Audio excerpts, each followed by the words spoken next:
Salam sehat Pak, salam sehat teman-teman. Pada video saya kali ini saya coba menjelaskan tentang paham komunisme.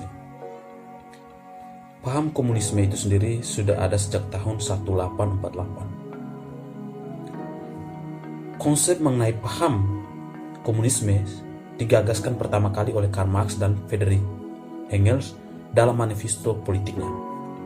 Manifesto politiknya pada saat itu berisi tentang perjuangan kelas masyarakat dan kemakmuran ekonomi, sehingga perjuangan itu menjadi sangat berpengaruh pada masa itu. Latar belakang munculnya paham komunisme itu terjadi karena di berbagai negara Eropa mengalami krisis ekonomi, khususnya di segi industri. Sehingga Karl Marx dengan paham ekonominya coba untuk menciptakan suatu masyarakat yang lebih adil dan tidak adanya pembagian kelas antara borjuis dan proletar. Karena pada saat masanya industri pada saat itu, orang yang berkuasa sering mencari kesejahteraan ekonominya sehingga petani dan buruh sering sekali ditindas. Paham komunisme itu sendiri adalah suatu filosofi, politik, dan ekonomi yang tujuannya untuk menciptakan masyarakat komunis dengan aturan sosial ekonomi berdasarkan kepemilikan bersama alat produksi dan tidak adanya pembagian kelas, uang, dan negara. Paham komunis adalah salah satu paham yang anti terhadap kapitalisme sehingga tidak adanya akumulasi modal dari seseorang atau individu. Menurut Kamus Besar Bahasa Indonesia, paham komunis adalah suatu ideologi atau suatu ideologi politik yang menganut ajaran Karl Marx, yaitu untuk menghapuskan hak individu atau hak perseorangan dan menggantinya dengan hak masyarakat umum atau bersama yang dikontrol penuh oleh negara.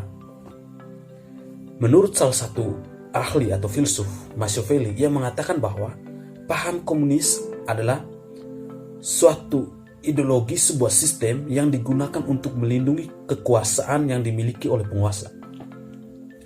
Ciri-ciri dari paham komunisme ini sendiri, yang pertama, komunisme tidak melihat satu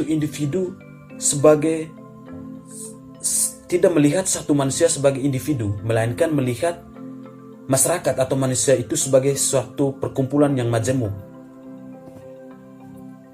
Di dalam paham komunisme tidak adanya hak individu, sehingga semua hak milik masyarakat dikuasai penuh oleh pemerintah.